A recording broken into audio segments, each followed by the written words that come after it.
Bueno, pues bienvenido, Frank el médico. Es un placer tenerte aquí. Pues muchos de los presentes te conocemos por tu trabajo como ingeniero y productor en discos de rap, no sé, Lápiz Consciente, República Dominicana, El V de Cuba, Eptos 1 de México, La Mala Rodríguez de España, C. Tangana y un montón de nombres más por tus nominaciones a los Grammys y un montón de cosas, pero me gustaría que nos platicaras quién es Frank el médico y qué hace para aquellos que no tienen la pista. Pues Frank Rodríguez de nacimiento, Santos, pero me lo quitaron cuando llegué a Estados Unidos. Me dicen el médico porque yo empecé como tech, en verdad, en los estudios. Cuando yo fui a la escuela, que fui al SAE, no sé cuántos de ustedes asistieron o saben del SAE. Y me dijeron que hay dos formas de entrar a un estudio, por la puerta de ingeniero o por la puerta de tech.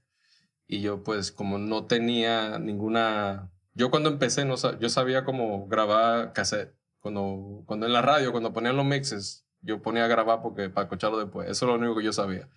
Y ya, y un día dije, bueno, quiero meterme en esta vaina. No soy músico, no soy buen músico para nada, pero sé que hay otro lado que se puede hacer, que es lo de la ingeniería, porque hay músicos de un lado del vidrio y hay ingenieros del otro lado. Entonces, un maestro mío me dijo, si tú métete a tech, a arreglar equipo y a resolver problemas en el estudio, y ya de ahí tú puedes como ir aprendiendo y como quien dice, metiendo el pie ahí. Y me metí a tech y cada vez que yo llegaba, me llamaban a última hora, cuando ya nadie podía resolver el problema. Yo llegaba y decía, no, cabrón, pero mire esto, ¡pum! Y ya, se resolvió el problema, porque usualmente es eso. Y un día había un estudio que estaba así cerrado como por años, no por años, perdón, como que tenía una semana que nadie sabía cuál era el problema.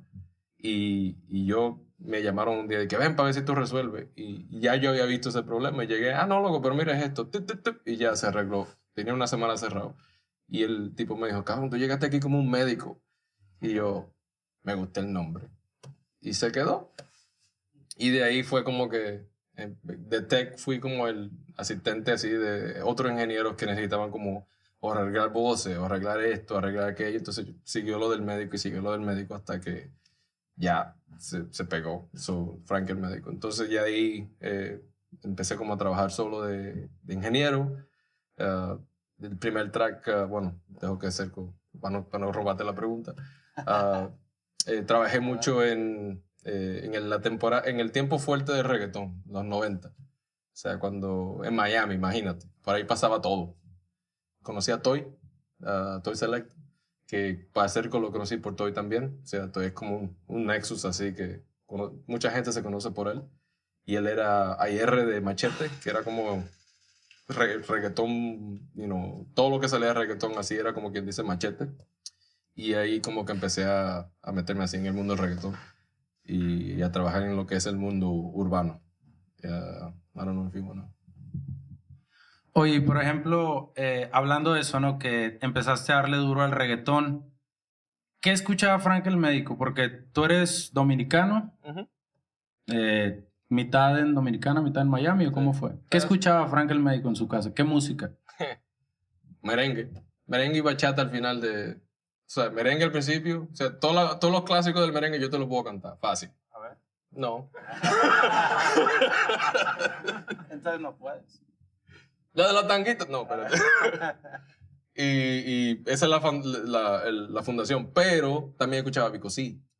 Porque Vico Sí, cuando me acuerdo, cuando Viernes 13, cuando, Bomba, él cruzó a Santo Domingo y arrasó con Santo Domingo. Todo el mundo se sabía, me acuerdo. Todo el mundo, no sé si ustedes son la mayoría chamaquitos. O sea, no conocen lo que fue esa canción en lo que es el rap latino. Porque él, Vico Sí con su rap a veces, porque en verdad en ese tiempo era como que yo me siento muy contento. Es como que súper. Hoy Vico Sí no rapea así. Es una eminencia así. Vico Sí es parte de quien sea cualquier día. Uno de los mejores raperos en la historia. Está loco, pero uno de los mejores raperos de historia. Pero en ese tiempo era como el principio del rap de nosotros, como fue el principio del hip hop y el rap en Estados Unidos, que si tú escuchas la primera canción de rap que salió, tú dices, uff, una porquería, o sea, un rap ABC, hop, a hippity hop, como que, ¿huh? Y hoy en día es completamente diferente, pero Vico sí como que introdujo el rap, y Puerto Rico después Rubén DJ y todo estos locos que introdujeron el rap a lo que fue Santo Domingo, y después empezaron los dominicanos en sí a rapear también. O sea que merengue, pero el rap siempre estuvo ahí, el hip hop siempre estuvo ahí. Y después fui a Miami, imagínate, Miami, Uncle Luke, Two Live Crew, tuve Miami Bass, fue como, yo viví esa época, en los 90 en Miami. Y de ahí como que, yo viví en la época de Miami, que si tú no tenías un sistema de sonido así con bajo que te rompe ventanas, tú no eres nada. Si tú llegabas a la escuela de que sin sistema de sonido, de que en tu carrito, parquéate, que no te vea nadie, parquéate allá atrás y métete a la escuela. El que venía con el sistema era el que venía boom, boom, boom, boom, y ese era el loco, de verdad. Esa fue mi era en los 90 en Miami. O sea que en lo que es música así, bass y eso, como que ese fue mi entrenamiento.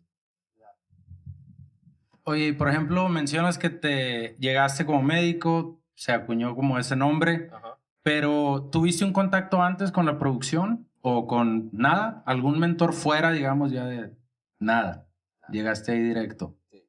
Wow. Sí. ¿Pero por qué? O sea, ¿hubo algo, En verdad yo quería estar, como dije, quería ser parte de esto, de lo que quieren ser parte de ustedes, del mundo de la música, de poder, si ya no voy a ser, si no voy a ser un creador, yo quiero ayudar a los creadores, era mi meta, o sea, yo quiero ser parte de ese mundo. Y ya, esa fue como mi motivación. Yo hubiera estado muy feliz siendo un ingeniero, pero después cuando tú te estás dando más cuenta de todo lo demás, como que de lo otro que hay, te dices, coño, como que quiero hacer más. You know? Así me sentí, como yo necesito hacer más. Entonces empecé a producir como, no, hace poco, hace como 4 o 5 años. Porque ya con todos los contactos y con toda la gente que conozco y no es que me siento a hacer beats. Es como que me siento como que, diablo, este beat está cabrón. Y este tipo puede montar en este beat bien cabrón. Hey, mira, tengo un beat para ti, súbete aquí. Y como que armar las cosas así. Ese es como yo no miento, ese es mi nivel de producción. O sea, yo conecto gente. O sea, así ahora mismo ese es como parte de mi mundo ahora, es como conectar gente. Oye, tengo un beat que está bueno para esto y lo otro. Ok, pum. Hey, mira, tengo un beat para ti y que se arme la cosa. Ese es como me mueve bien cabrón eso y abrí también la disquera, que no es de rap urbano, es más como de música electrónica, pero no dubstep. O sea, más bombatón, más global bass. Oye, dices que entraste, digamos, recientemente a la producción, ¿no? La faceta de producción. ¿Con qué empezaste? O sea, ¿cuál era tu setup o qué utilizaste o qué sigues utilizando? Yo siempre he usado Pro Tools. No sé, yo sé que FL Studio es como, y Ableton. Uso Ableton también cuando lo tengo que usar.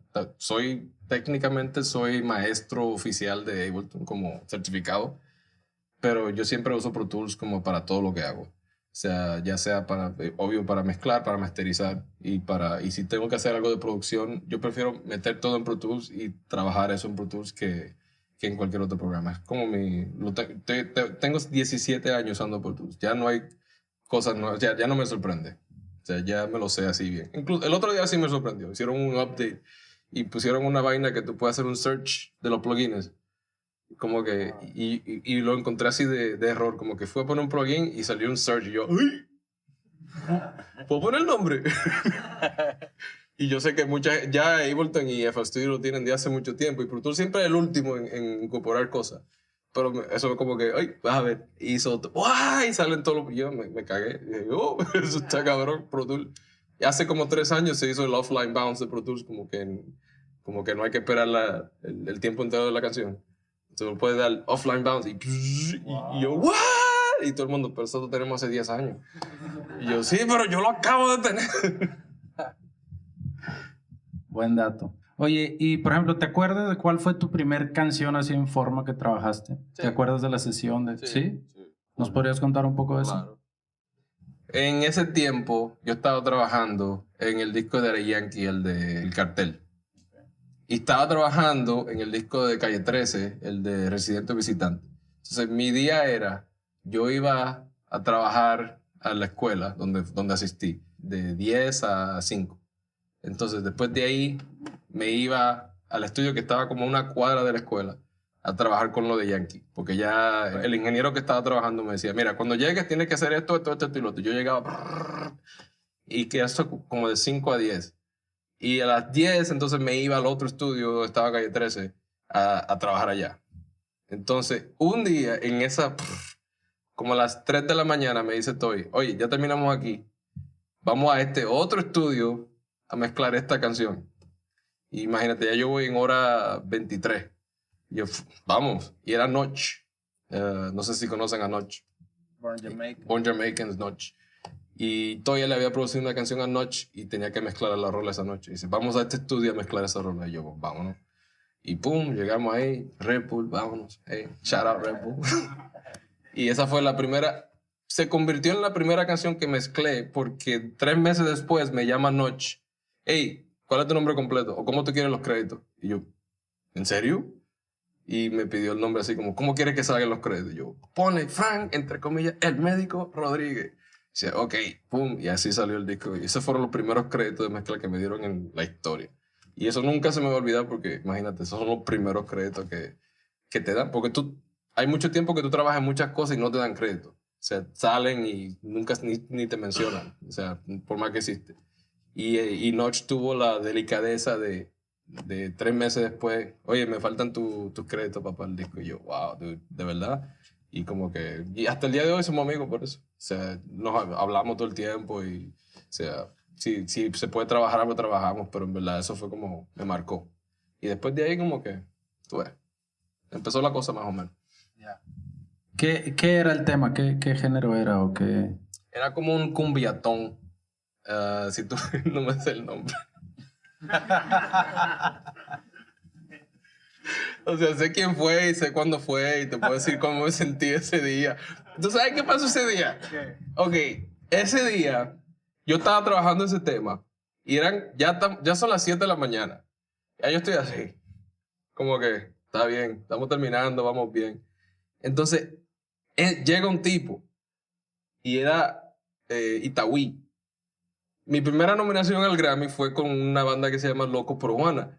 Itaúí y yo fuimos a la high school, a la middle school y a la high school juntos. O sea, él entró y yo tenía 10 años que no veía a Itaúí. Entonces yo estoy trabajando el tema y miro así y veo que Itaúí entra por la puerta y yo, ¿Itaúí? Y yo, bueno, en ese tiempo no sabía que se llamaba Itaúí. Yo lo conozco como Cristian. Yo, Cristian. Y él, Frank. Y yo, sí. ¿Qué tú haces aquí? Y yo, no, ¿qué tú haces aquí? Y no, yo soy músico. Y yo, cabrón, yo soy ingeniero. ¿En serio? ¿De verdad? Sí. Y conectamos después de 10 años, porque yo me gradué en el 98 y estamos hablando de 2008 por ahí. 10 años sin ver ese cabrón y llega, ¡pum! Y yo, ok. Ah, pues tú eres ingeniero. Sí, mira, estoy mezclando esto. Ah, ok, pues yo estoy trabajando en disco. Y yo, pues yo te lo mezclo. Y dice, sí, pues dale, vamos. Mira, no hay budget. Y yo, claro, siempre. Nunca hay budget. Yo creo que me pagaron como $2,000 por mezclar 12 canciones y la mezclábamos así. Yo salí del trabajo como a las 10 de la noche, nos íbamos a un estudio en casa del carajo y nos pasamos la noche entera mezclando y después volví otra vez a la escuela a dar clase al otro día. Así fue como 2 meses en eso, mezclando el disco de Loco por Juana. Y ese disco lo nominaron con Grammy. Y eso fue como que, oh shit. O sea, valió la pena ese momento de estar ahí. O sea, yo podía decirle a Toy, hey, estoy cansado. Vengo 23 horas despierto, estoy trabajando en esto, aquello, lo otro, estoy cansado, me voy para mi casa a dormir. Y en vez dije, no, voy a ver qué pasa. Y ahí entró Itaúí, y ahí se armó eso, y ¡pum! Y fue nominación a los Grammy americanos, no fue ni siquiera a los latinos. Los latinos ni le pusieron atención, pero los americanos lo nominaron como un Grammy Mejor Disco Alternativo. Y yo, ¿what? Y yo estaba en México cuando me enteré con Milkman. Me llamó Hyde. Hyde, el pana que me llevó el disco de Daddy Yankee. Hyde, el químico, el verdadero químico. Ese era estudiante mío. Entonces, él fue el que me llamó y dije, estoy haciendo el disco Yankee y en verdad me siento como que no puedo. O sea, estoy en un punto de que ya estoy como overwhelmed. Ven, ayúdame. Y yo, claro. Estoy trabajando con él. Entonces, él, que estaba en el comité de los Grammy en ese momento, esto es como, ya pasó hace muchos años, lo más seguro que no se mete en problemas. Yo estaba en México con Milkman, estábamos en un carro así, como no sé dónde estábamos, y me llama Jair y yo, ¿qué pasó? Dice, hey, en 2 meses te van a nominar por un Grammy. Y yo, ¿en serio? Y dice, sí. ¿Por qué? Loco por Juana. Y yo, ok. Fuiste por tu traje a buscar tu... No, yo con Milman. ¡Ah! ¿Qué pasó? ¡Mano, mira, pon Grammy! Milman. ¡Ah! ¿Tú te imaginas?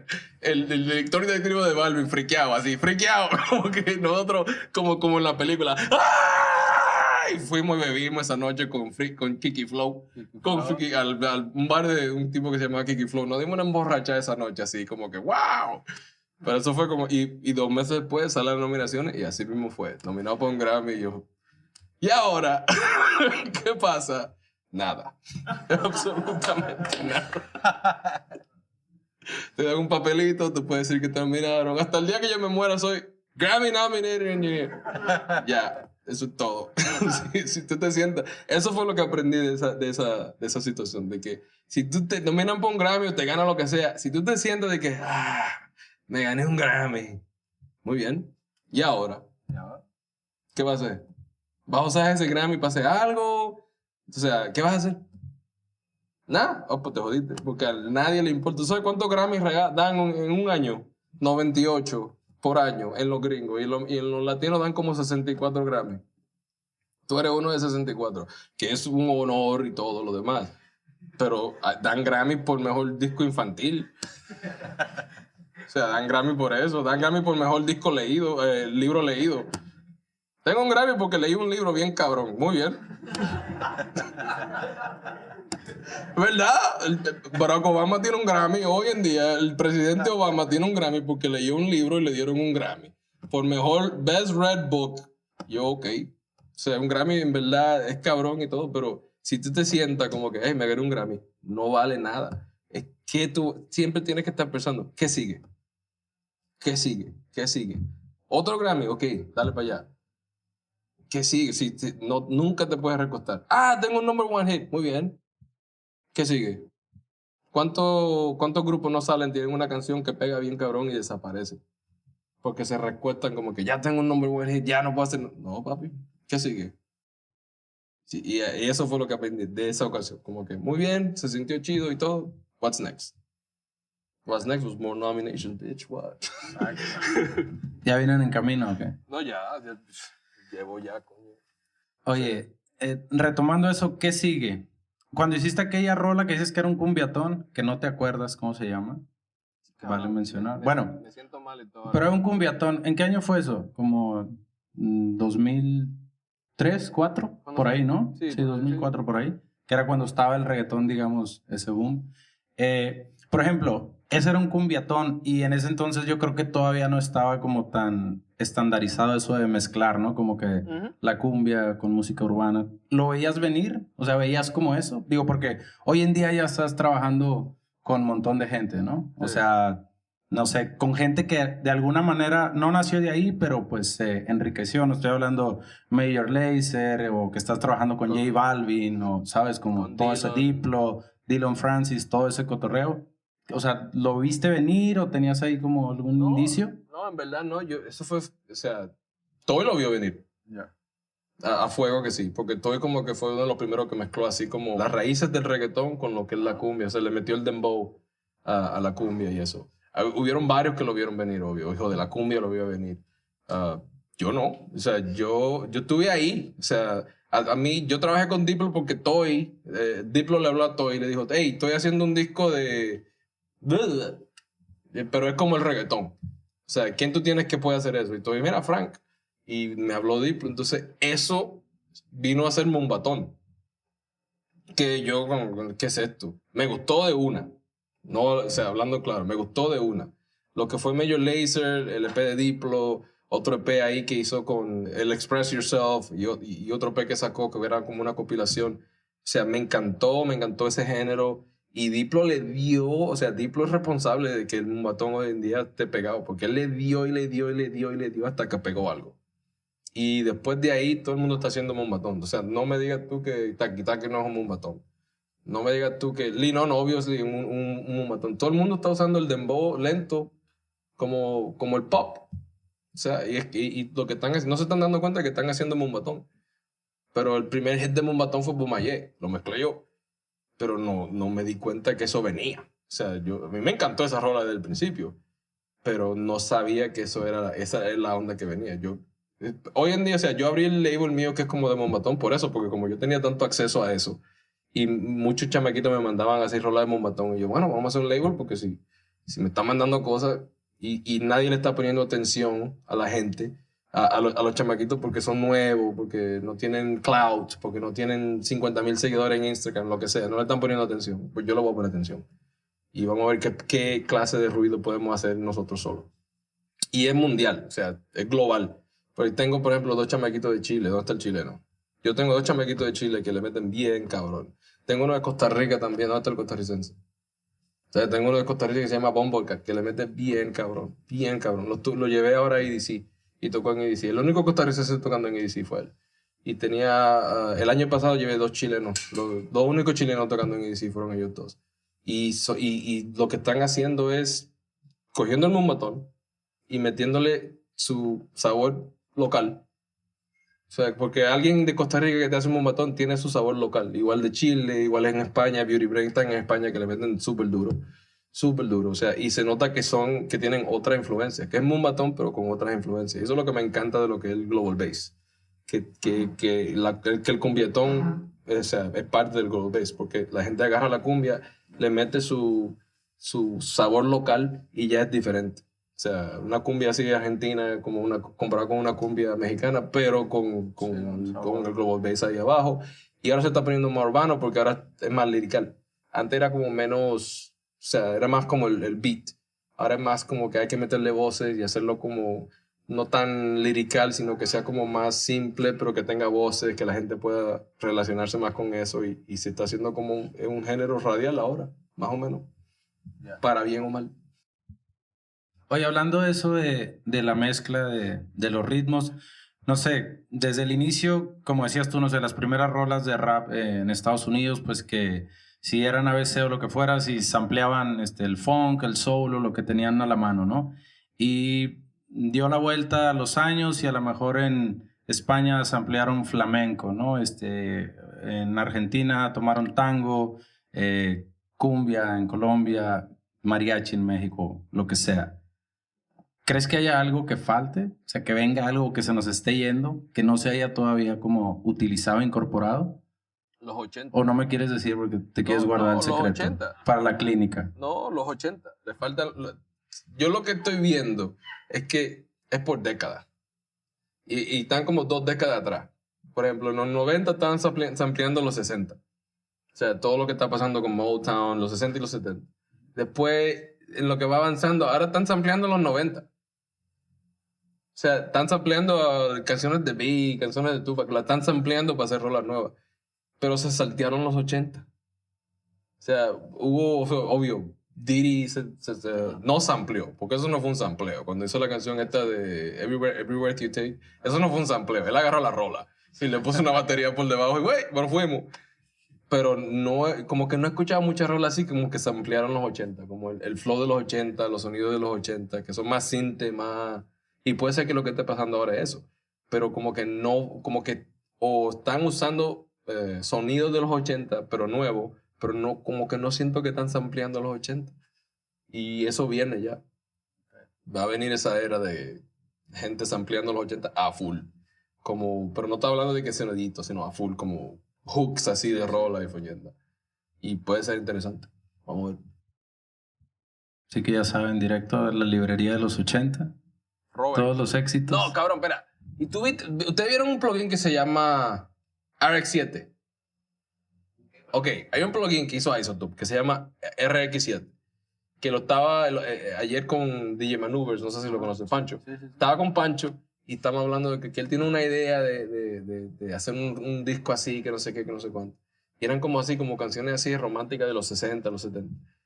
Y lo malo es que es imposible como encontrar esas sesiones hoy en día. Y yo, loco, con este plugin tú puedes básicamente quitarle la capela. O sea, tú lo subes, ojalá yo lo tuviera ahí, pero tú lo subes, le subes la canción al plugin. Y no un plugin, es un programa. Tú le subes la canción al programa y tiene 4 sliders. Dice vocal, bajo, percusión, otro. Entonces, si tú le dices el vocal baja, tiene un instrumental. te la quita por completo, así. ¡Fu! Y del tu track. Si tú le dices, no, lo que quiero es la capela, le bajas los 3, se queda la capela sola. Pero tú dices, no, es que no lo puedo creer. Te lo limpia así. De vez en cuando y tiene sensibilidad. O sea que si tú notas como que se quedó algo, le va subiendo la sensibilidad hasta que se limpia por completo. Y es impresionante. Completamente impresionante. Y lo que él me estaba diciendo, que es la verdad, es que antes tú tenías que samplear entero. Me gustó este pedacito, pero tenía un pedacito de vocal, tiene un pedacito de bajo, tiene un pedacito de percusión. Ahora tú puedes decir, me gustó este pedacito, pero nada más me gustaron los violines. ¡Fu, fu, fu! Y te quedaron los violines. Y tú sampleas los violines y nadie se va a dar cuenta. Nadie se va a dar cuenta porque es un sampleo de violines que no tiene otra cosa metida. O sea, no tiene el pedacito de la vocal que te va a decir, eso vino de esta rola. Es puro violín. ¿Y qué le dice a quien sea que tú no tocaste ese violín con contact? O sea, yo me quedé así como que, Pancho, yo no estaba pensando en eso, pero es verdad. No, que quiero una línea de bajo. Ok. Te queda con el bajo solamente, tiene la línea de bajo completa de la canción y te queda con los pedacitos que tú quieras. Y nadie te puede decir que eso vino de esa canción. Porque edita eso del video, por favor. Saca eso de ahí. Las opiniones de Frank el Médico. Pero búsquenlo, se llama RX7. De Isotope, RX7. Está... O sea, es más, busquen el video, que cuando usted ve el video del demo, tú dices, ¿cuánto es que cuesta? Craquéalo. Oye, hablando un poco de eso, ya vamos un poco más técnico. Digo, si no tienes ese plugin o no tenías ese plugin, ¿qué utiliza Frank el Médico para samplear? O sea, ¿cuál es su proceso? Digo, ya sé que estás en Pro Tools o estás en Ableton, pero ¿cómo sería? ¿Tendrías algo ahí que nos puedas mostrar? ¿O nos puedes platicar un poco? ¿O no quieres compartir los secretos del quirófano? Es que no hay secreto. Vamos a ver, ¿cuáles son los productores aquí? O sea, sampleo. ¿Cuántos sampleos en realidad hacen hoy últimamente ustedes? Real. Sí. Que depende, si es batalla de gallos, sí. Sí, o sea... Si es para artistas... O sea, si para un track, ¿cómo se dice? Like a production track. Un track que tú quieres para el mercado. Te prefieren no samplear. O a lo mejor sampleamos, pero muy rebuscado, muy editado. Sí, para que no se note de dónde vino, porque por obvias razones legales, ¿verdad? Sí, ese es el problema. Por eso es que a mí, o sea, cuando me mandan una canción que tiene sampleo, la mando para atrás. Y hay sistemas y hay cosas. Incluso vi un website el otro día que te dicen, te podemos clear cualquier sample que tú quieras, sin ningún problema, te cuesta tanto. Pero si tú no pagas mucho dinero por clear un sample, te quitan casi la canción entera. Porque no pagaste mucho, entonces 50% del publishing viene para nosotros o más. Y te quedas sin nada, básicamente. O sea, hiciste todo el trabajo. Como le pasó me estaban contando, creo que fue RJD2, otro chamaco que hizo una canción y la pusieron como en un show. Era la canción de abril del show. Era con Mad Men o una cosa así que se hizo bien viral. RJD2. Y le quitaron casi todo el dinero del sampleo de la canción porque tenía un sample. O sea, que RJD2 o sea, así que produce con sampleo. O sea, le mete la batería de aquí y le quitaron casi todo por eso porque sampleó. Y al no clearearlo antes, ya tú estás a la intemperie, como que dices, es lo que ellos quieran. Porque si te dicen, no, quiero el 80% del publishing y tú dices que no, pues no va. Y ahí te quedaste sin nada. Y yo por eso prefiero no samplear. O si samplea, que no se note. Y es difícil, porque hay unos tiburones hoy en día que te dicen, eso vino de esta canción, de este año, así. Y tú vas, y es así mismo es. No sé de dónde salieron esta gente, pero son una librería así viva de música. Que te dicen de dónde, si puede ser como un pepe, y ya te dicen, eso vino de Barry White, el disco no sé qué yo que lo otro. Y te queda como que, wow, ¿en serio? No, y YouTube ahora está peor todavía. Peor, porque yo he subido cosas y tienen como 2 segundos de algo y te dicen de una vez, esto le pertenece a tal persona. Y te lo quitan entero, porque 2 segundos de tu canción tiene un samplecito de no sé quién. O sea que yo prefiero no samplear, en verdad. Yo prefiero o samplearlo de una forma así como el plugin ese, o porque ya con ese plugin te cambia la información. O sigo con el plugin ese. Edita esa parte. Y en el caso, ahorita vamos a ir con una sesión de preguntas y respuestas. Bueno, y en el caso de que tomas un sampleo, porque te puedes ampliar tú solo, Sí. o sea, cosas que tú tengas el derecho, ¿no? ¿Cómo lo procesas? ¿Qué es? ¿Cómo juegas con él? ¿Dónde juegas? ¿Podrías eso En Pro explorar un poquito? Sí, en Pro Tools más que nada, y es como obvio filtros, ¿no? Dependiendo de lo que tú quieres. Yo he hecho cosas como, por ejemplo, tú agarras y lo hago usualmente como para masterizar a veces. Porque hay veces que te mandan una canción o no, para mezclar, que le sampleo el sample a ellos. No. O sea, por ejemplo, te mandan una canción que la mayoría de la canción es un sampleo, como que un loop de piano, por ejemplo. Y esa es como la base de la canción. Pero nunca hicieron un bajo o si hicieron como que están confiando que ese sample tiene la mayoría del bajo, ¿verdad? Y como que no funciona. Porque es como, pero especialmente me pasó hace poco con un loop de piano que era como la base de la canción. Y no funciona porque si le subo el bajo al piano, entonces le quita el piano. O sea, entonces he tenido como que agarrar el piano, duplicar el piano, entonces quitar todo lo que no es bajo del piano y procesar ese duplicado como si fuera un bajo. Entonces le saco el bajo a ese duplicado, pero a la misma vez no puedes dejar el bajo del piano original, porque si se lo deja, entonces choca con el bajo y ya tienes otro problema. Entonces tienes que agarrar el otro canal del piano y como procesarlo para quitarle la mayoría del bajo posible, pero sin que se note, y mezclarlo con el original y como que hacer como un Frankenstein ahí de las dos cosas, como que con este le saco el bajo y con este le saco el brillo, y aquí tenemos el sampleo otra vez, pero, renovado o algo así. Y es como, en lo que es sampleo, la mayoría de las cosas que hago es eso, como usar el sample para que el sample original suene mejor. Que usualmente no, porque cuando samplean ahí a lo loco. Me gusta esa parte, bling, bling, bling, bling, y ok, se te quedó el EQ arriba cuando sampleaste, loco, ¿qué pasó? Y ahora suena como bien brillo. O sea, hay que arreglarlo, hay que se vaya. Ese es como por eso es que no me gustan los sampleos. ¿No? Oye, estás tocando un tema que se me hace muy interesante. Para nosotros, dígase productores, raperos o que enviamos algo para mezclar, ¿cómo no te hacemos enojar? O sea, ¿cómo hacemos unos stems o un grupo de canales? ¿Cuál es la mejor manera o cómo te gusta a ti trabajar? ¿Podrías compartirnos un poco de eso? Sí. Buena pregunta. Vamos a ver. Primero que nada, es más importante cuando graban que le suban el volumen al monitor a grabar a toa. O sea, si no se oyen, sube el volumen al monitor. Es más importante en el proceso de grabación. Porque si me lo mandan a mí, por ejemplo, a mezclar, yo puedo hacer más con menos que si me lo mandan una onda así, que sea, yo le digo la pierna de elefante, que sea... Yo con eso no puedo hacer casi nada. Lo único que puedo hacer es bajar y tratar de encajarlo en donde va. O sea, que no me oigo, sube el monitor. Que todavía no me oigo, baja el instrumental. No es solo para arriba todo. Baja el instrumental. Te oye mejor. Pon lo que tú quieras. No, traten de no grabar cosas que se queden ahí para siempre. Hay gente que le gusta grabar con autotune, por ejemplo. Si te gustó el autotune, graba con el autotune, muy bien, pero no se lo grabes a la vocal.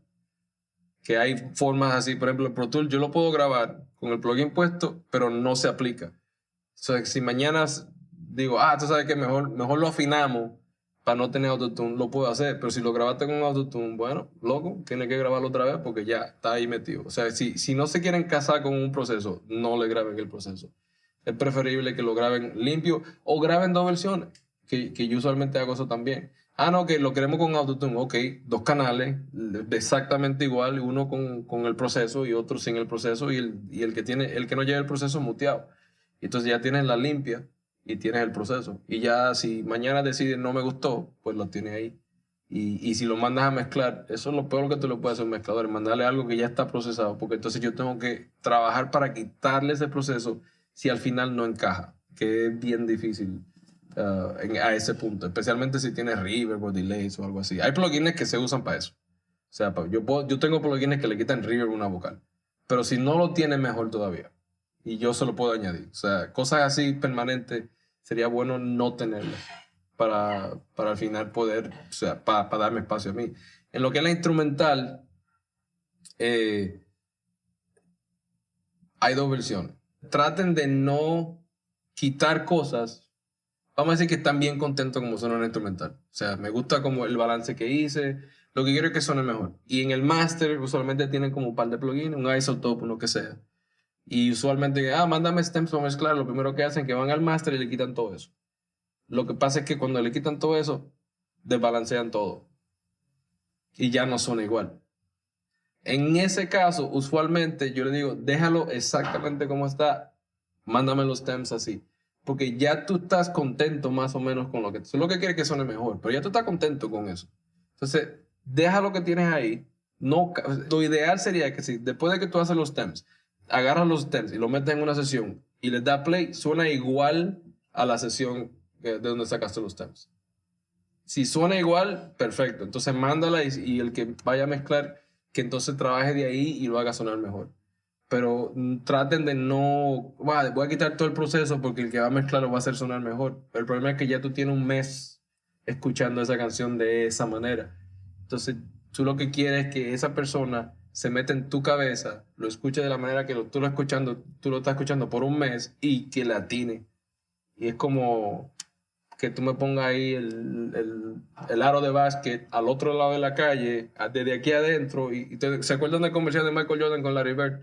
De que rebotando aquí, choca nothing but net. Eso es lo que ustedes quieren que yo haga. Que le tire la bola de aquí,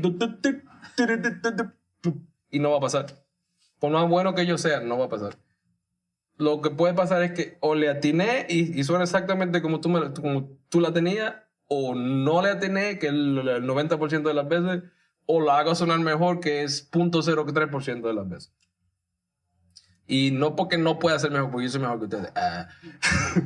Pero es que ya ustedes tienen una idea mental de cómo quieren que suene. Y ustedes saben que la música es de su punto de apreciación. Y ustedes, puede ser que ustedes quieran... Por ejemplo, a mí me gustan mucho los kicks que pegan duro. Pero hay muchos beats que yo mezclo que me dicen... Lo primero que me dicen, bájale el kick. Y yo, ¿pero por qué? Si suena cabrón. Eso. No, es que en este beat el kick tiene que estar más suave. Es más, quítale punch al kick. Y yo, ¿qué? Es como que tú decirme que me mate. Quítale el punch al kick, mátate, Frank. Y yo, fuck. Entonces tengo que hacer como contra mi naturaleza de darle punch al kick y quitarle porque ya tú tienes una impresión de lo que tú quieres. Entonces yo tengo que meterme en esa impresión y tratar de mejorar a la vez. O sea, mándenlo exactamente como está, como le gusta, y ya que el que mezcle le meta lo que le vaya a meter para que suene mejor. Que usualmente es más organizar frecuencias. No es arreglo, es más organizar frecuencias, al menos que estén buscando arreglo. Pero usualmente, porque el bajo aquí choca y esto, aquello, que suene más grande, que suene más duro y eso. Eso es usualmente el proceso de mezcla y de masterización últimamente. Pero ustedes ya están contentos. Ustedes, o sea, los productores aquí todos saben mezclar. Todos saben mezclar. Porque ya tienen años escuchando música, ya tienen años trabajando música y ya saben cómo quieren que suenen las cosas. ¿Verdad? Y lo mismo con las voces. Ustedes saben cómo quieren que suenen sus voces. O sea, no manden algo. Manden una buena referencia siempre. Siempre. Tenía que empezar con eso. Manden una buena referencia de cómo quieren que suene la cosa. Y decirle, haz lo que suene mejor de esta referencia. Pero con la referencia empieza todo. Especialmente con el arreglo de volúmenes de cómo quieren las cosas. Captura. Exacto. El kick aquí, esto, aquello, lo otro. Ya yo sé que, ok, tiene que sonar más grande, pero con este mismo arreglo de volúmenes. ¿Va? Oye, respecto al tema de la grabación de vocales, ¿no? ¿Cómo es, digamos, yo sé que, aquí tienes ahorita la Apollo y tal, ¿no? Y a lo mejor en el estudio tienes un montón de preamplificadores, compresores, etc. Bueno, no, suponiendo, en el caso de cada uno, ¿cuál sería una cadena que tú recomiendas o cómo haces tú tus vocales regularmente? Eso se adapta al artista. Porque, por ejemplo, La Mala le gusta grabar con muchas cosas en el canal. Compresor, ecualizador, reverb, esto, aquello, lo otro. Ella básicamente quiere que la vocal suene final cuando está grabando. Que es como que, aquí vamos. O sea, no, es siempre, porque es como mezclar en lo que tú estás grabando. Y ya yo tengo una cadena hecha para ella. Cuando la grabo, yo, ok, tengo que abrir esta cadena porque a ella le gusta sonar final. O sea, la vocal tiene que sonar final. Durísima, al frente, bien clear, con efecto. O sea, final. Le encanta eso. Hay gente, el B, por ejemplo, se graba solo. Él me manda las cosas, el B. Él me manda las cosas ya. Y él no tiene casi nada en la cadena de grabación. Porque él tiene una voz bien fuerte. Entonces ya él, cuando se sube en el micrófono, él proyecta exactamente lo que quiere grabar. O sea que la cadena totalmente depende del que esté grabando y cómo se quieren oír cuando están grabando y lo demás. Pero básica es como, yo siempre pongo un EQ arriba, un compresor abajo de ese y hay veces un limitador abajo de ese porque hay veces que se pasa y tú sabes, como que para esos momentos cuando se pasa y alguna clase de efecto como... Y estamos hablando de mínimo, proceso mínimo. Un poquito de brillo, para que sobresalte. Compresión no más de 3 dB. Si te estás tirando 6 dB de compresión en el canal de entrada, Ya vas mal. ya vas mal. Porque eso es un proceso que después no lo vas a poder quitar y se va a oír. Cuando entren duro, se va a oír el empuje para atrás. Ya vas mal. Entonces es mejor como echarle para atrás al preamp para que 3 dB vas bien, porque eso te controla la jodienda. Y el limiter ahí usualmente lo pongan nada más para que se oiga más duro. O sea, ni siquiera es para que procese, sino como que, tú sabes como los limitadores estos, que cuando tú le vas a subir el volumen, pues lo pongo ahí para que y ya se oye más duro y puedo controlar el nivel de entrada y el de salida para que cuando se escuchen cabrón y eso. Y cualquier efecto que quieran tener ahí metido. No graben con los CLAs. Okay. Si tienen como un ruido que no se le puede quitar. Y no sé por qué no, porque deberían de tener como un switch que tú digas, que usualmente el ruido ese análogo que le meten a los plugins, como el siempre está ahí. Sí. Y en todos los plugins buenos siempre tienen un switch que tú dices para apagar ese ruido, pero los CLA no tienen ese switch. Y yo he visto sesiones que tienen 14 CLA metidos y es como que no sé de dónde viene ese sonido de los 14 CLA que tú tienes metido ahí. Y entonces hacen stems con los 14 CLA metidos ahí. Y cuando me llegan los stems es como que tú le das play, primer stem, y lo primero que tengo que hacer es limpiar eso. Porque si suena duro ahora, después de mí, ese sonido va a sonar hasta más duro todavía. O sea, va a ser súper presente. Y tengo que limpiar primero, antes que nada.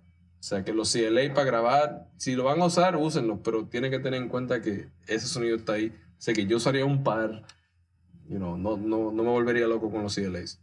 Ustedes saben lo que yo le digo con el CLA. Oye, y hablando de esto de los ruidos y cuando tienes varios canales, ¿qué recomiendas tú o cómo trabajas tú regularmente, digamos, los stems de vocales, ¿no? De si tienes un principal, 2 de adlibs, ¿cómo sería eso? Sé que se ajusta a cada uno, pero sí. ¿cómo? Últimamente estoy como, cuando estoy produciendo, en caso de grabar, por ejemplo, trato de grabar la mínima cantidad de voces posible. Okay. Porque ya estoy al punto de que me da hueva estar lidiando con 40 canales de voces cuando al final no te dan, no le suman. Lo que una buena toma. Exacto. Y eso lo aprendí yo una vez que estaba trabajando con Hyde. ¿Te acuerdas de la rola con Wisin y 50 Cent? Sí. Super rola, ¿verdad? Wisin tenía muchos canales de voz. O sea, pero para llegar al sonido de Wisin, en ese tiempo se necesitaban varios canales de voz. Ya él tiene otro sistema que llega a donde tiene que llegar sin tener que grabar tanto. Entonces, en ese tiempo eran como que, vamos a decir, 20 canales de voces. 50 Cent mandó 2. Hey, Frank, médico, baja el WeTransfer que mandaron la gente de 50 Cent. Ok, bajo el WeTransfer. Entonces veo como cuando te dice la mega y decía como 70 megas. Y yo, Error. Esto tiene que estar comprimido. Bajo la vaina, abro el zip, 2 canales de voces. Y estamos hablando de un canal y después otro canal. ¡Yeah! Como highlights. Y yo, mandó 2 canales y uno es highlights. ¿En serio? Sí. Ok, vamos a meterlo ahí. Cabrón. O sea, cabrón. Y yo ese día dije, tú sabes que me voy a enfocar en mi vida que grabemos la menor cantidad de voces posible, pero que sea una toma cabrona. Porque en verdad vale la pena más, suena más limpio. Y después empezó a sacar, Lil Wayne empezó a sacar cosas después de ahí. Eso fue antes de Lil Wayne. Y Lil Wayne agarró esa onda también. Una toma con highlights. Pero la toma es ¡pum! En tu cara. Sí, bien grabada, bien limpia, bien todo. Y hace más efecto tener una super toma con un highlight aquí, con un refuerzo aquí y allá. O sea, 6 canales de voz máximo. O sea, tiene más impacto para mí bien grabada que 40. Estamos grabando, coño. Bueno, antes, no ahora, antes. Daddy Yankee grababa como 60 canales de voces. 60 canales de voces. O sea, dame otra toma, dame otra toma, dame otra toma. Y era como que, cabrón, esto hay que mezclarlo después. 60 canales después. Y habían canales que éramos como un canal, ¿qué? Y ya.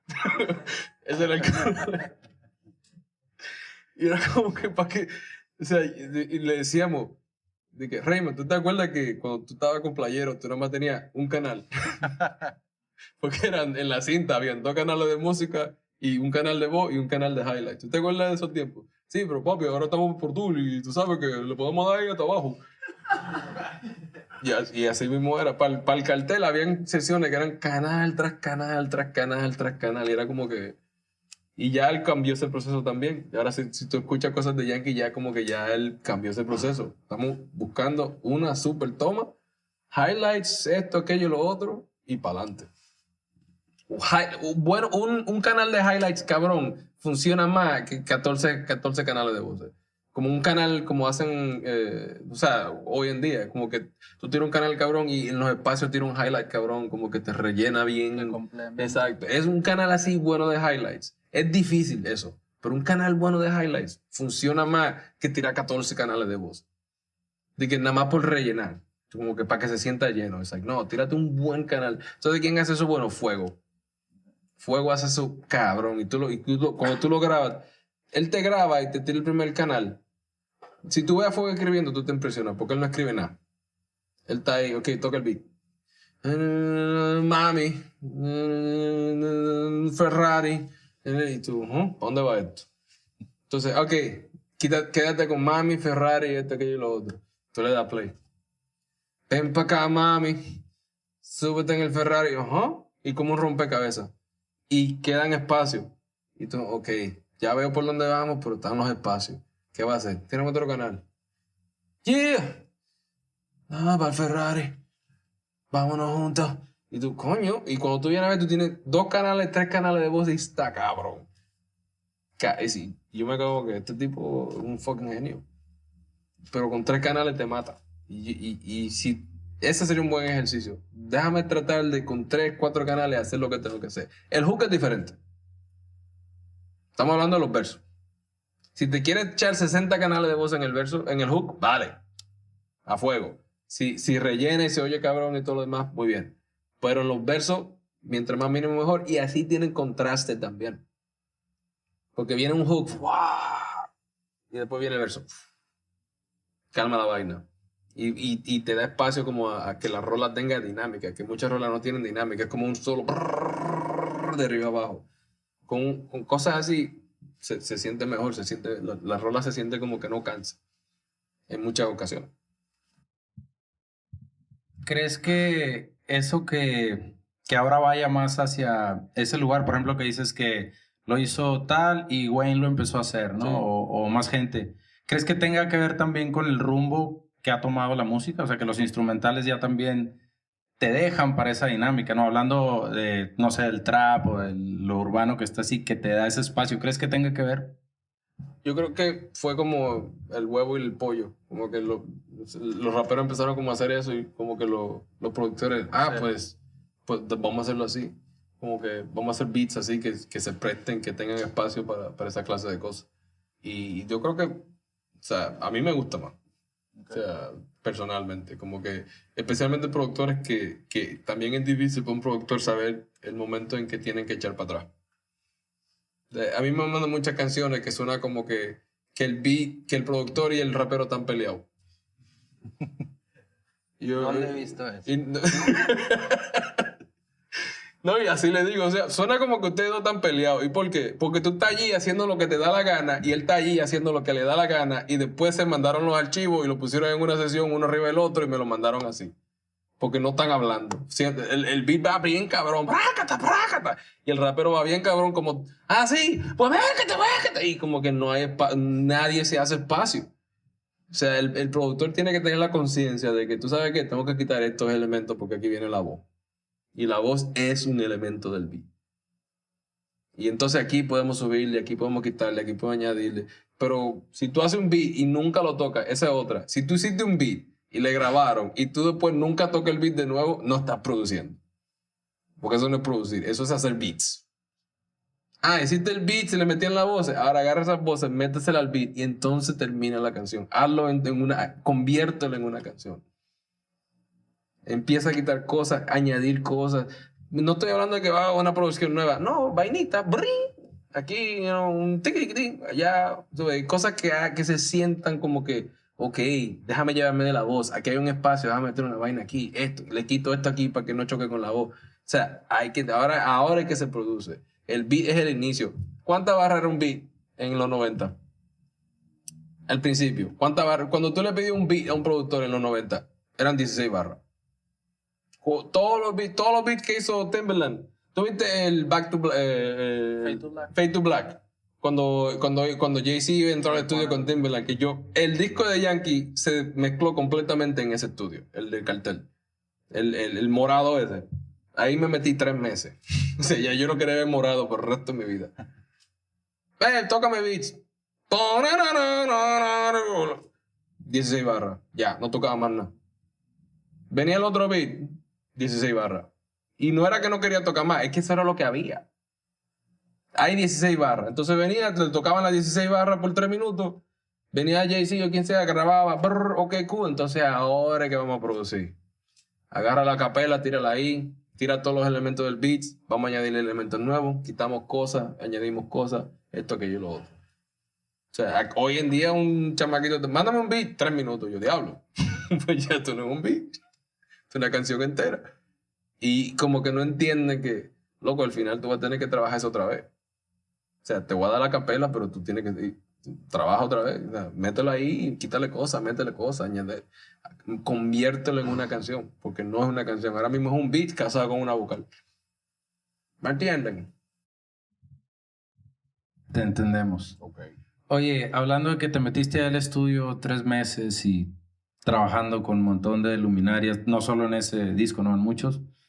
¿Alguna anécdota así que nos quieras compartir? Si quieres no digas nombres, algo así loco que te haya tocado en una sesión.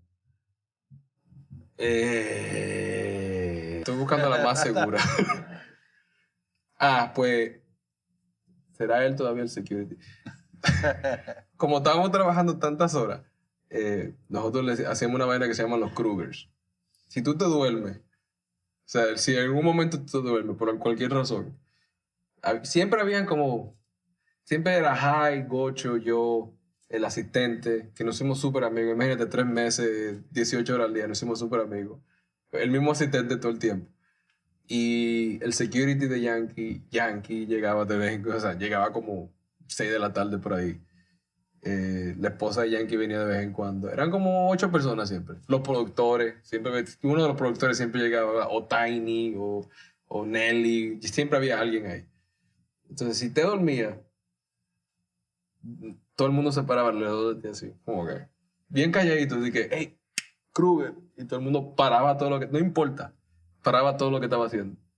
Y se paraban alrededor. Y gritábamos el nombre de ellos, como que, vamos a decir, era Gocho. ¡Gocho! Y era como que, ¡ah, coño! ¿Qué pasó? Y eso era como la vaina. Cuando me tocó a mí, ellos metieron un carro adentro del lobby del estudio. Y yo estaba acostado así como mirando para la puerta, me metieron en el carro. ¡Médico! Y me despierto y entonces tocan la bocina y prenden las luces del carro. Yo creía que estaba en el medio de la calle. Te lo juro. Yo me desperté y ¿qué coño? Después se lo hicimos al security. No, mentira. Se durmió Gocho, pero se durmió el security allá. Entonces, estamos de que hacer el Kruger a Gocho, porque el único que no hemos agarrado es a Gocho, porque él no se dormía. El que me dormía más ahí era Gocho, porque Gocho se iba temprano, dormía 8 horas, volvía. Entonces, le toca a Gocho, le toca a Gocho, le toca a Gocho. Ok. Entonces, estaba el security durmiendo allá, y aquí está Gocho. Y todo el mundo, ¡Gocho! Y él hace así. Pero el security, ¡ay, coño! Y tiró una almohada y todo el mundo dice, ¿Y el security? Can we pretend this never happened? Dije, loco, ¿qué te pasó? No quiero hablar de eso, no quiero hablar de eso. No, que tenía un sueño raro. Y yo, sí, de verdad que sí, tú tuviste un sueño. Después de ahí, no más Kruger. Y el otro día, el asistente, ya 3 meses, el asistente tenía pelo largo. Y convencimos al gerente del estudio que sacara un memo diciendo que se tenían que cortar el pelo. Todo el mundo, si querían seguir trabajando en el estudio, se tenían que cortar el pelo. Pero oficial, un memo oficial. Entonces, se lo repartió a todo el mundo. Y todos en el estudio sabían que era pura mierda, menos el asistente del estudio. Entonces llegó el memo y todo el mundo con el memo y todo el mundo hablando del memo. O sea, todos los trabajadores del estudio. Y que, hey, ¿qué onda con el memo? Que no sé qué. Y el tipo, yo no sé qué voy a hacer. No, yo creo que me voy. Yo creo que hasta aquí llegué. Y la última, con Hyde. Porque Hyde fumaba mucho en el estudio. Entonces hicimos que el gerente del estudio mandara una factura por daños de humo en el estudio por $5,000. Oficial. Firmada por el gerente. Y entonces dijimos, Yankee se la rifó porque le dijimos, Yankee, tenemos esto para High, que no sé qué, que no sé cuánto. Porque ya después de 3 meses trabajando en un estudio, o sea, al mes ya estábamos, o sea, la misión era cagarnos el palo el uno al otro. Y se le toca a High, porque High era como el profesional. Él era el que agarraba a todo el mundo, el profesional era él. Y hicimos la factura. Entonces, el que se la dio a High fue Yankee. Le dijo, mira, ven, vamos a hablar. Pero súper serio. O sea, la mejor actuación que yo he visto en mi vida. Y se lo llevó al otro lado, del otro lado, o sea, donde se graba. Y nosotros estábamos en el control, como hablando entre nosotros, pero mirando la situación. Y le dice, y Yankee ahí vi que nada más se veía eso, como que. Y le da el sobre. Y tuve que hallar el sobre y eso. Como...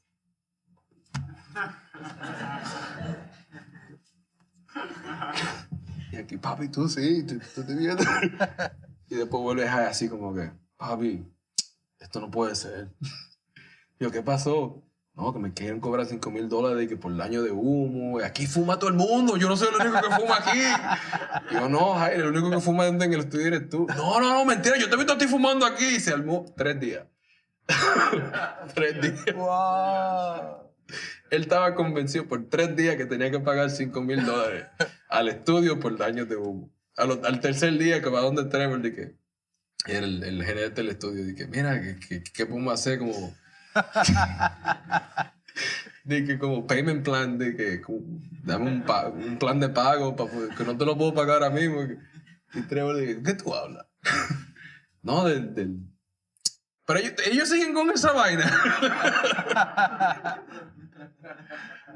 Ay, Y yo, ¿cómo? No, eso fue de relajo, eso no es de verdad. Y yo, ¿qué?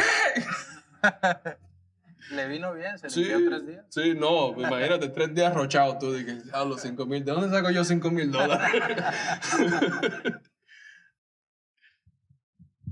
Bueno, vamos a darle un aplauso a mi hermano Frank el médico, por favor. Que nos estuvo aquí compartiendo algo de sus aventuras. Vamos a pasar a una sesión de preguntas y respuestas, así que apunte, dispare. No sé si tenemos ahí un micrófono, te paso esto. ¿Ahí tenemos? Ok. Tengo 2 preguntas técnicas, bien fome. Ajá. Aburridos. Fome, qué fome. Fome, aburrido. Fome la wea. La primera es, ¿Qué sugerencias tienes tú, plugins, para que se abre más una canción y eso Ajá. mejor? Ajá. Esa fue una vaina, yo aprendí esa tarde, la respuesta a esa pregunta. Es importantísimo usar plugins que ayuden los harmonics de un track. Más que, tú sabes que plugins como que abren la canción. Eso solo abre lo que hay. Pero, por ejemplo, el mismo Isotope lo tiene. ¿Cómo se llama? Harmonic Enhancer. Sí. Eso es, exacto, Harmonic Exciter. Esos son más importantes para eso que nada. O sea, tú puedes hacer que una canción se sienta 3D con Harmonic Enhancer. Tú puedes agarrar cualquier otro plugin que como que tiene como un wider y se siente, pero no se siente. O sea, pero como los Harmonic Exciter, el mismo de Isotope, pero hay que tener cuidado porque te puede pasar. Sí, te puede pasar.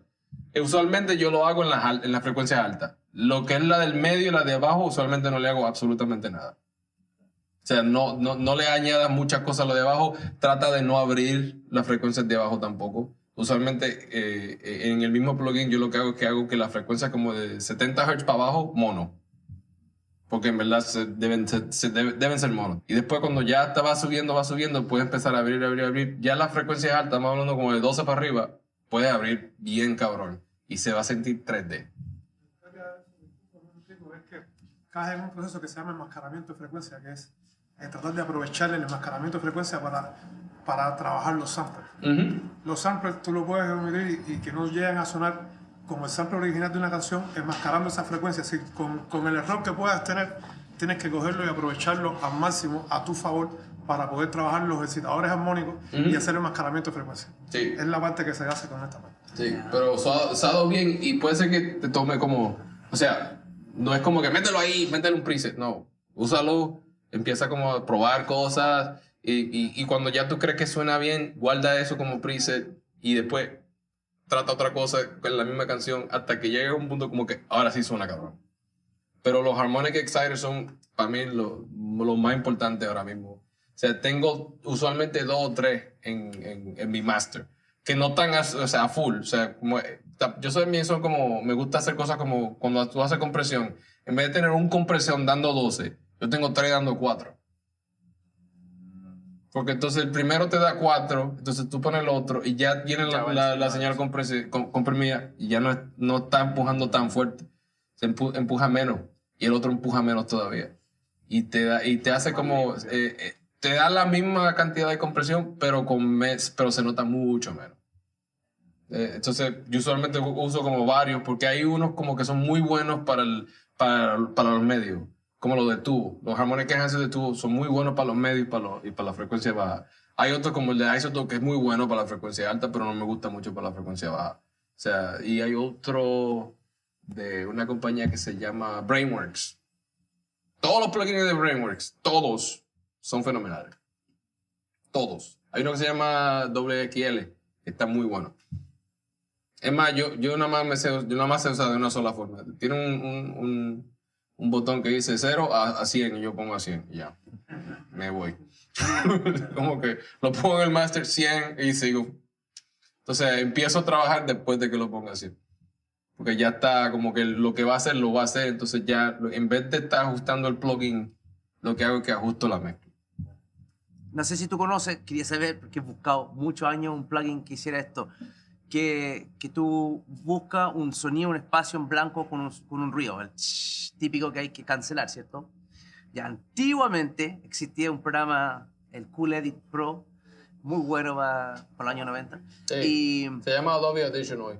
Claro, y tampoco existe, se anuló un efecto muy bueno que tú subías ese sonido, la subías, lo memorizaba y luego tú filtrabas todo el resto. X-Noise, RX Noise.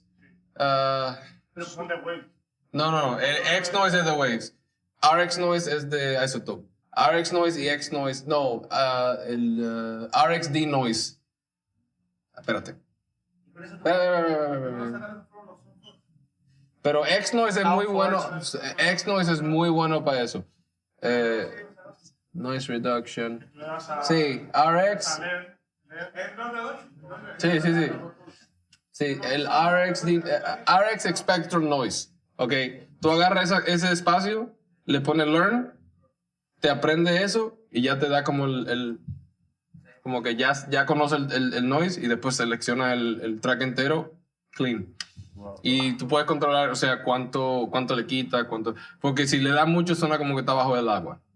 O sea, pero ya cuando te sabes el noise, lo que hace es que te limpia el noise, no solo del espacio en blanco, sino de todo. Que es lo que tengo que hacer cuando los cabrones estos le ponen síguele ya toda la vaina. ¿Otra pregunta, amigos? Sí, yo tengo dos. Mm. Que creo que estás todo el rato diciendo que menos es más. Sí. ¿Eso es cierto? Sí. Vale, porque yo siempre me ha caído muy mal el que tiene 200 millones de plugins bajándose todo, no sé qué. Mira, el tal, tengo 47.000 millones de gigas de no sé qué. Y luego lo escuchas y dices, pues no sé, a lo mejor yo no lo entiendo, pero no. O sea, y creo que hay un momento que has hecho esto y esto, como Apolo y no sé qué. Ajá. Y entonces menos es más. Sí, yo mezclo todo aquí. Bien. Todo. No solo eso, mezclo todo aquí en headphones. Todo lo que yo he mezclado, todo, absolutamente todo. Lo único que yo mezclé que se nominó para un Grammy, que no fue en headphones, fue el disco de Loco por Juana. Después, todo lo otro que yo he hecho, que nominado o no, que ha salido, fue aquí, en esta situación. Esa laptop, eso. Esa es la pregunta. Tengo uno de 5.000. No. Mira, los headphones que yo uso los descontinuaron para empezar. O sea que yo me meto a Amazon y cada vez que aparece un par, cuestan no más de $50 y me compro 3. Ahí tengo en la casa 3, así en la caja, para cuando se me jodan, porque se me joden a cada rato. Cuando se me jodan ya es como que y agarro otro par y sigo. Pero mira, Por eso se le... no, ni siquiera está ahí en la mochila, el vaina de volumen, está ahí en la mochila. Y tengo un papelito metido aquí atrás que si no funciona. Te lo juro. Mira, ahí está. No, te lo juro. Tengo un papelito. Si no le pongo el papelito, ni prende ni se conecta a la vaina esta. Eso me hace feliz. No, cabrón. Uno de los primeros tips de los principios de los elementos en la cadena de sonido es que mientras menos cadenas tengas de sonido, mejor sonido vas a tener. ¿Sí? Mientras menos elementos de sonido tengas, mientras menos compresores, si tienes una buena entrada de todo el sonido, mejor calidad vas a tener siempre Sí. a la hora de mezclar. A full. Ese es el primer principio del sonido. Claro, es que siempre he tenido los guerras, monitores, no sé qué. Al final, cuando nosotros queremos engordar un sonido bien, alguien lo va a masterizar que ya tendrá su State Logic o sus 90.000 euros. Pero es como comprarte las canastas para jugar en el Madison Square Garden. Si algún día me fichan los mix, ya me pondrán las canastas. No me las voy a... No, yo me compré un plugin de canal de SSL, de Plugin Alliance, que está cabrón. Y yo lo pongo ahora, o sea, yo lo que hago como masters, como bajo, kick, o sea, si tengo 3 kicks, todos llegan ahí. Y le pongo ese plugin de SSL, le quito el noise, porque obvio, bye noise. Y ya, como que esa es mi consola.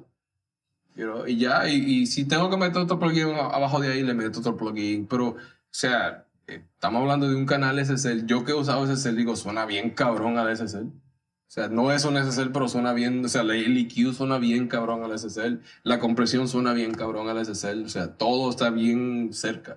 Y yo empiezo así, y hay veces que en ese canal no tengo más nada. Le meto ese plugin de SSL, ahí tengo un poco de compresión, ahí tengo EQ y un poco de filtro si necesito un poco de filtro. Y ya, no tengo que hacer más nada. Porque en verdad, eso fue lo que aprendí así con los años. Yo trabajo con un tipo de Barbados, se llama Static. Hace mucha soca, o sea, bien pegado con la soca. Y hay veces, ya yo confío en el punto que hay veces que hay cosas que, por ejemplo, en el género de soca que yo no entiendo. Entonces yo lo que hago es que yo meto la sesión a Dropbox y le doy acceso a la sesión. Entonces yo trabajo y él me dice, sí, ya suena cabrón. Lo único es que hay unos sonidos que hay que panearlo de una manera así, que son así bien de nosotros. Yo, ok, abre la sesión, panéalo y yo cierro. Entonces cierra y yo abro aquí y termino. Y él siempre me dice lo mismo. Yo no entiendo cómo es que tú tienes 4 plugins y tú tienes ese sonido. Y yo tengo que meter plugin para llegar igual. Porque, cabrón, es el plugin. O sea, no es tener una cadena así de plugins. Tú necesitas 1 o 2. ¿Qué es lo que estamos haciendo? Ecualizando, comprimiendo y haciendo que la vaina suene más duro. Es lo que estamos haciendo al final del día. O sea, ¿para qué voy a meter yo 10 plugins para hacer lo que puedo hacer con 2? Y si tú ves mis sesiones así, o sea, es como que, mira, esto. Yo alguna vez me dijo, coño, debería ser esto más complicado. O sea, porque se ve muy pendejo ahora mismo. Estoy viendo así como que no he hecho nada. Y como que me quiero envolver. En las voces te voy a decir si meto muchos plugins. O sea, usualmente meto la mayoría de los plugins que meto los meto en las voces. Porque usualmente requieren más cariño, requieren un poquito más de esto, más de aquello. So, en mi cadena de voces es como un poco ridícula. Pero es porque no he llegado al punto como de, mira, yo no necesito ni esto y ya. No he llegado a ese punto en lo que es las voces. Porque siempre son difíciles. Las voces es el único elemento que nunca va a ser igual 2 veces. Entonces ahí sí como que me guillo un chin más. En las voces tengo el canal de voz. Los canales de voces. A un auxiliar. De ese auxiliar van a otro auxiliar que es el auxiliar máster de todas las voces. Pero si son coros, tengo 2 auxiliares de ahí. Entonces tengo otro canal auxiliar que es como un expandidor con un delay y un reverb, como para cuando la voz entre por aquí, que se sienta como que esté más grande. Después tengo otro canal con efecto. Después tengo... La voz sí le meto cabrón. Pero lo que es la instrumental, usualmente ya suena. Ya. Por acá tenemos una última. ¿Sí? Hola, Hola. hola, ¿cómo estás? Hablábamos de las cosas técnicas para grabar, pero en el producto final, ¿cuál crees que sería lo ideal? O sea, las canciones, cada cual tiene su esencia y eso, pero ¿cómo crees que sería una canción bien hecha? Me refiero a no tanto la estructura, sino qué elementos debe de tener como para que sea un producto final bien hecho y que no se vea como algo ahí se va, o sea, incompleto. La masterización, todo eso, como qué elementos verías tú en una canción para llamarla ya una canción. Usualmente cuando, o sea, estudiantes me preguntan eso mismo allá en la escuela. Y yo le digo, tienen que tener bajo, medio y brillo. Y tienen que tener elementos que se encarguen de esas áreas. Las mejores producciones que tú escuchas tienen bajos, medios y brillos. Elementos. Se está hablando de elementos que se encarguen. Vamos a hablar de un beat de trap. ¿Cómo que te llamas? ¿Cómo es? ¿Nuki? ¿Eleven? Okay, No, ella. Sí. Maki. Maki. Mika. Entonces, en un beat de trap, Mika, ¿cuáles son los elementos básicos? El bajo, Ajá, que es usualmente ¿qué? el hi-hat El hi-hat. Ajá, ¿y qué más? y una melodía. Bajos. Sí, el snare. ¿Cuál es el elemento bright? El hi-hat. Quítale el hi-hat a un beat de trap. Es como que falta algo. Pero es un elemento. O sea, esa cosita, ya te rellena lo que es el brillo. Entonces la melodía, que usualmente es el medio. O sea, ese es tu medio. El snare, la melodía, te rellenan el medio. Diferentes áreas del medio. Que el medio es la área más grande de una canción. O sea, el bajo es aquí, los brillos es aquí y el medio es como que esta super área aquí. Y que tienes que rellenar. Y ahí va la voz, ahí tiene su área, ahí va el snare, ahí tiene su área que es por aquí. Y la melodía como que va rellenando por ahí. Con la melodía correcta, con el snare correcto, con el hi-hat correcto que entra y sale al buen tiempo. Y no es que estén pegados todo el tiempo, sino que si se va, se siente que se fue. Hay veces que yo escucho canciones que tú apagas un elemento y no sé, ni cuenta te da. La respuesta es básicamente es que tener exactamente lo que se necesita, nada más. Está bien que cuando estás haciendo diseño de sonido, ¿qué pasa? Tienes 14 tracks de synth para hacer un synth de dubstep. Tienes como 14 tracks ahí, y ya suena cabrón. Pero eso se balancea a un track. Eso es un elemento que rellena una área. Las voces es un área importante, que te rellena un área importante del medio.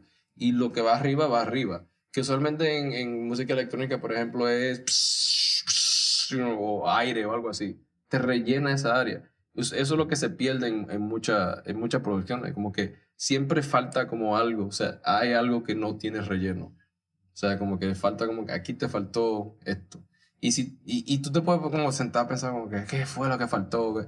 Entonces, si vas a lo básico, bajo, medio, brillo, ¿qué fue lo que me faltó? Ah, tú sabes que el problema está en el medio. Ok, ¿qué fue lo que me faltó en el medio? Entonces ya empieza a desconstruir la canción de esa manera. Y se te hace más fácil que estar como tratando de adivinar.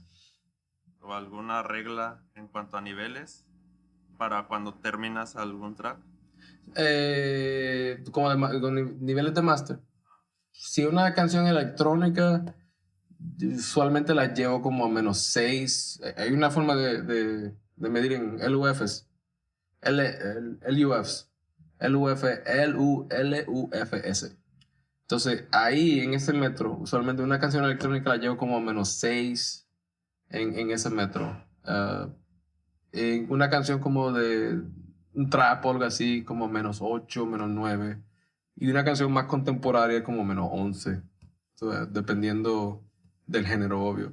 La mejor forma de guiarse de ahí, honestamente, es comprar el CD de una canción. No Spotify, no Apple Music, porque eso te baja el nivel. O sea, Apple Music y Spotify te la bajo como -14, -16, obligado.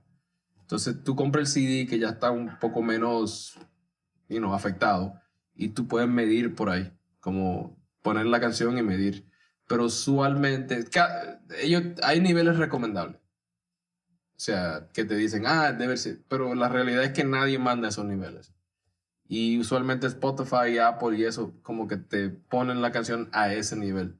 O sea, que si tú la mandas a ese nivel y te la trabajan ahí el algoritmo, lo más seguro que te va a quedar más bajita que el resto del mundo. Por eso que yo no mando eso. Así, lo mando como ya, lo comparo con otros rolas y lo mando comparado así. Pero usualmente yo vivo entre -6 y -8. Ahí vivo cuando estoy haciendo máster de lo que sea. Ese es mi rango. Y hay veces que me mandan a echarlo para atrás porque en verdad me paso a veces. Y cuando me echo para atrás es como hasta -10, pero trato de no cruzarme mucho para allá. O sea, tiene que estar a veraje -8, -10 en el US. Bueno, pues un aplauso para mi compadre. Gracias a todos ustedes que estuvieron aquí presentes. Creo que fue muy enriquecedora esta charla. Nos vemos en la próxima, chicos. Sería mañana. Bueno.